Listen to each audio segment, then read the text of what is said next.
आणि अशा पद्धतीने व्हिडिओ शूटिंग करत असलं हे सुद्धा सुरक्षिततेच्या दृष्टीनं काळजीचं आहे. माजी मंत्री प्राजक्त तनपुरे यांच्या मुलाची रॅगिंग वेदांत अग्रवाल आणि त्यांच्या मित्रांनी केली होती. या संदर्भात त्यांच्या पत्नी सोनाली तनपुरेंनी ट्विट सुद्धा केलं आहे. या संदर्भात कारवाईची मागणी केली होती, मात्र कारवाई झाली नाही. त्यांच्या मुलाला दुसऱ्या शाळेमध्ये टाकावं लागलं, अशा प्रकारची घटना घडली. त्यांनी आता उघडकीस सांगितलं. मला असं वाटतं हा जो वेदांत अग्रवाल या गुन्हेगारी प्रवृत्तीचा दिसतो, मोठ्या बापाचा मुलगा असल्यामुळं, मोठे तिथले व्यावसायिक असल्यामुळं ही सगळी मस्ती त्यांच्या डोक्यात गेली दिसते. मला वाटतं पोलिसांनी राज्य सरकारने ही मस्ती अशा प्रकारच्या मुलांची उतरवण्याची आवश्यकता आहे. या प्रकरणामध्ये राष्ट्रवादीचे आमदार आहेत, स्थानिक आमदार आहेत, त्यांनी त्या ठिकाणी पोलिसांवरती दबाव आणून ते प्रकरण कुठेतरी दाबवण्याचा प्रयत्न केला. मला तर वाटतं हे 304A आणि 304 त्याच्यामधलाच प्रकार दिसतो. कारण पोलिसांनी टाकण्याचा प्रयत्न केला असेल, त्याच्यावर सत्ताधारी पक्षाच्या आमदारांनी दबाव आणला असेल आणि त्या दबावाखाली पोलिसांनी काम केलं असावं अशी माझ्या मनात शंका आहे. सर, विशाल अग्रवाल आणि त्यांच्या कुटुंबियांचे दाऊद आणि छोटा राजांशी संबंध आहेत अशा प्रकारे सुद्धा बातम्या आता समोर येत आहेत. कसं आता याकडे एकूणच त्यांचे बडे आणि अशा प्रकारे चर्चा समोर येत आहेत, तसं त्यांच्या कारवाई सुद्धा होताना पाहायला मिळते. मला याच्यातलं जास्त माहिती नाही, पण अशा प्रकारचे आरोप असेल तर चौकशी झाली पाहिजे.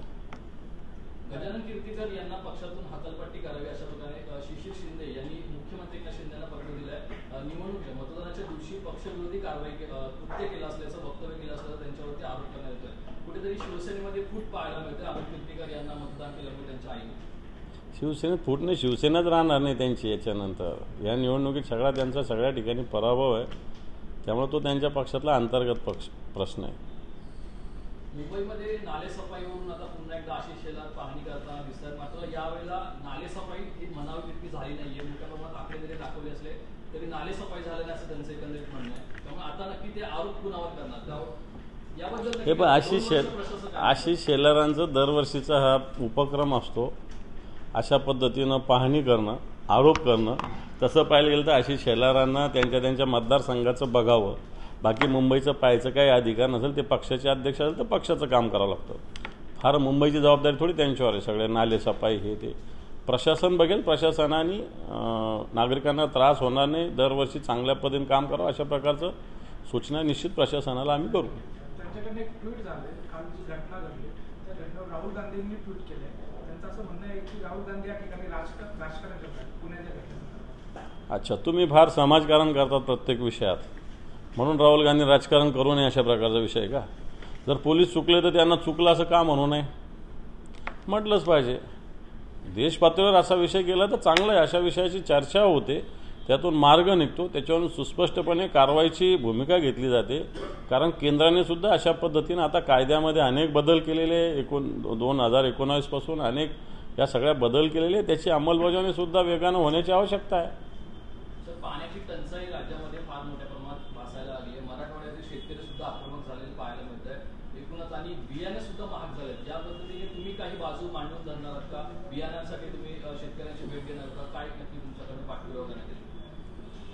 हे पहा, आता राज्यामध्ये जवळपास 3455 टँकर चालू आहेत शासकीय, आणि राज्यामध्ये 23 जिल्ह्यापैकी 2779 गावे व 7148 वाड्यामध्ये शासकीय 95, खाजगी 3360 अशा एकूण 3455 टँकरद्वारे पिण्याच्या पाण्याचा पुरवठा करण्यात येतो. आता मराठवाड्यात तर 1178 गावं आणि 453 वाड्यामध्ये पाण्याची टंचाई आहे. तिथंसुद्धा जवळपास 1728 टँकर आत्ताच्या घडीला चालू आहे.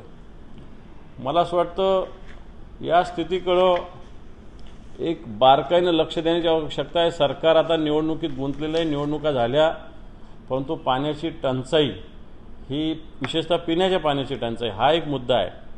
आणि कित्येक ठिकाणी कापूस, विशेषतः कॉटनचे बियाणे डंप करून ठेवले गेलेले, शेतकऱ्यांना भाव वाढवण्यासाठी कंपन्यांनी मुद्दामहून कापसाचं बियाणं अजून विक्रीला काढलेलं नाही. सगळ्या प्रकारे कुठं किती आवंटन करायचं हे सगळं ठरलेलं असतानाही अजूनही शेतकऱ्यांना बी बियाणं दिलं जात नाही, व्यापाऱ्यांपर्यंत हे बी बियाणं पोहोचलेलं नाही.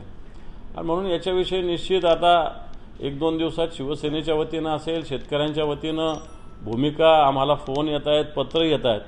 निश्चित येणाऱ्या 1-2 दिवसामध्ये सरकारशी बोलून याच्याविषयी मार्ग काढला जाईल. बीडमध्ये सुद्धा अनेक बोगस मतदान झालं होतं. तर जिल्हाधिकाऱ्यांनी सुद्धा आरोप केले होते तिथे स्थानिक रिकाउंटिंग व्हावं अशी मागणी होत आहे. विरोधी पक्ष म्हणून आपण काय म्हणतो? मी बोललो ना, परळीला ज्या पद्धतीनं परळीचं एक सगळ्या गोष्टी समोर आल्या, मी पूर्ण बीड जिल्ह्याला नाही बोलणार, पण काही ठिकाणी निश्चित अशा पद्धतीनं जर झालेलं असेल तर त्याची चौकशी व्हावी.